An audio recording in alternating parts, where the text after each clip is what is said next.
ভালো হয়েছে না, কিন্তু সাবধান করে দিতে চাই, এমন খবর প্রচার করবেন যে জনগণের চোখে যে ভালো মনে হয়। কিন্তু যদি এর পরিপ্রেক্ষিতে যদি কোনো খবর যদি প্রচার করেন, তাহলে আপনাদের কপালে শনির দুঃখ আছে।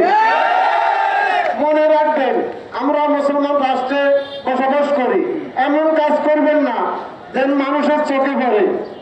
কিন্তু আমরা রাসূলকে ছাড়া অন্য কিছু ভাবতে পারি না, ভাবি না।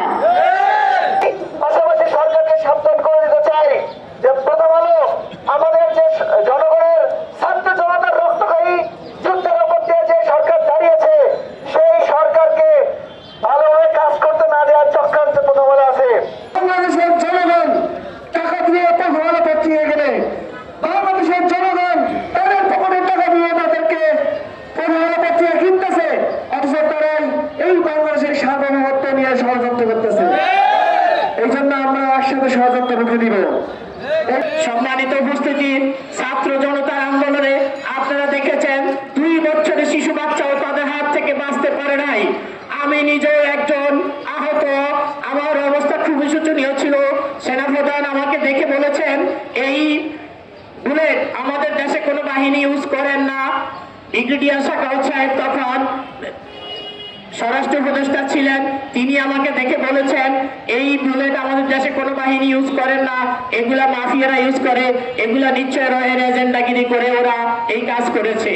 আমি যেখানে আন্দোলন করতে গিয়েছিলাম সেখানে আমার পাশের জন মৃত্যুবরণ করেছে, আমার আশেপাশে বীরপুর 10 নম্বর সেদিন 10 জন করেছে। আপনারা জানেন পাখির মতো গুলি হয়েছে।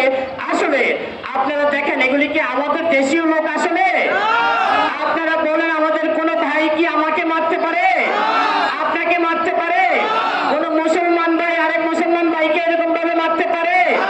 আপনারা দেখেছেন 5 আগস্ট সেদিন রাত্রে, দিনে রাত্রে এয়ারপোর্ট দিয়ে কিভাবে তারা ফ্যাসিস্ট বাহিনী পালিয়ে গিয়েছে।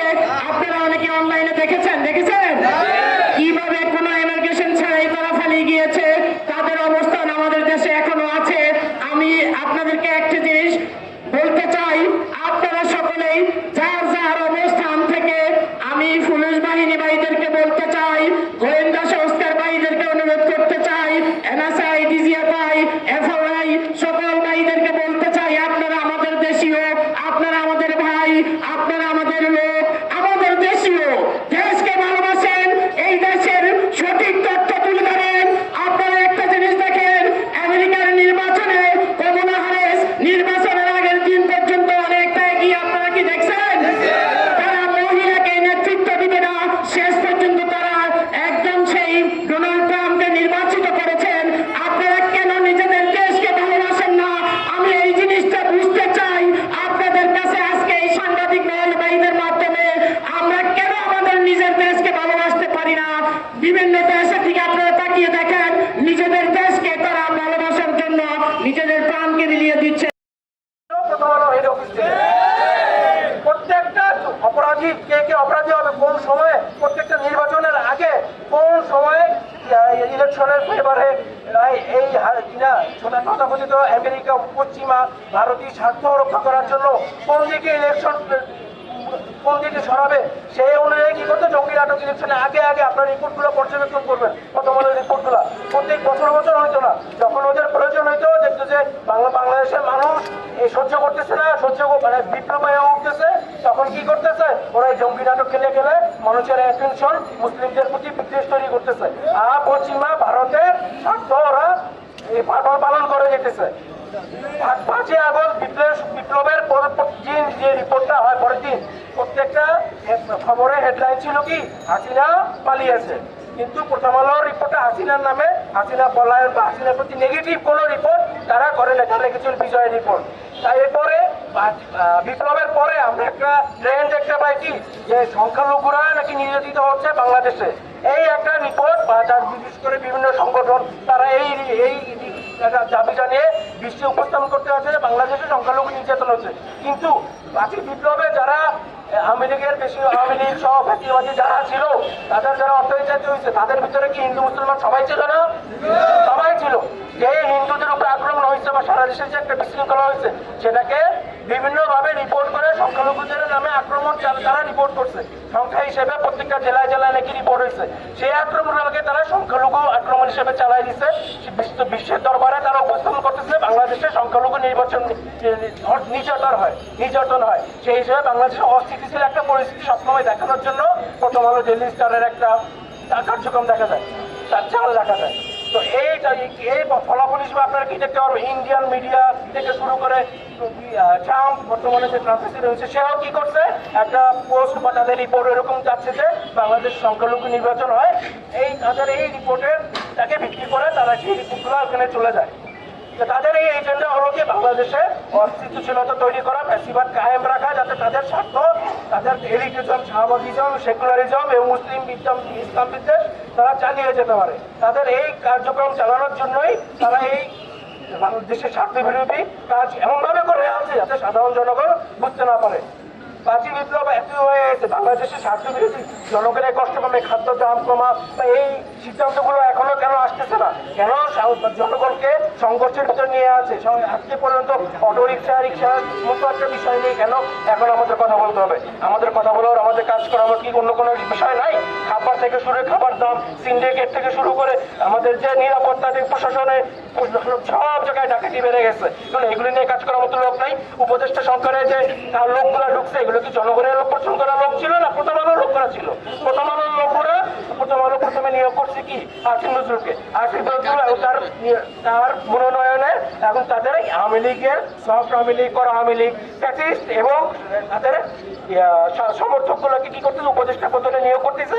উপদেষ্টারা দেশের স্বার্থ না কাজ না করে তারা নিজেদের স্বার্থে কাজ করতেছে, যারা তাদের এই এলিটিজম, তাদের এই দেশ বিরোধী ভারতের দালালি কাজ করে যেতে পারে।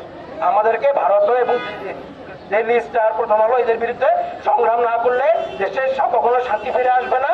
তাদেরকে আগে নির্মূল করতে হবে। দালালি বাংলাদেশে চলবে না। আন্দোলন, এই আন্দোলনের ভিতর দিয়েই নির্ধারণ হবে তাদের ভাগ্য। এটা হইতে পারে তারা যদি শুধরে এসে যদি মনে করে যে না, এ বাংলাদেশের পক্ষে তারা পারপাসটা সার্ভ করবে, তখন একরকম কথা হবে। কিন্তু তারা যদি এটা কন্টিনিউ করে যায়, সেটার বিরুদ্ধে আমাদের অবস্থাটা তৈরি থাকবে। ফলে আমরা এখানে অবজারভার হিসেবে কাজ করব যে তারা আসলে কোন লাইনে খেলে। এই যে তারা হইতেছে যে ইন্টেলেকচুয়াল, তাদের যে ইন্টেলিজেন্সিয়া, এটা ইন্ডিয়ান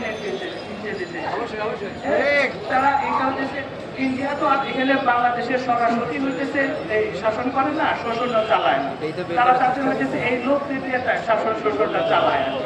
হ্যাঁ, তারা হচ্ছে নানান ধরনের হইতেছে যে ন্যারেটিভ তৈরির মাধ্যমে বাংলাদেশের মানুষের ভাগ্য মেরে খায়।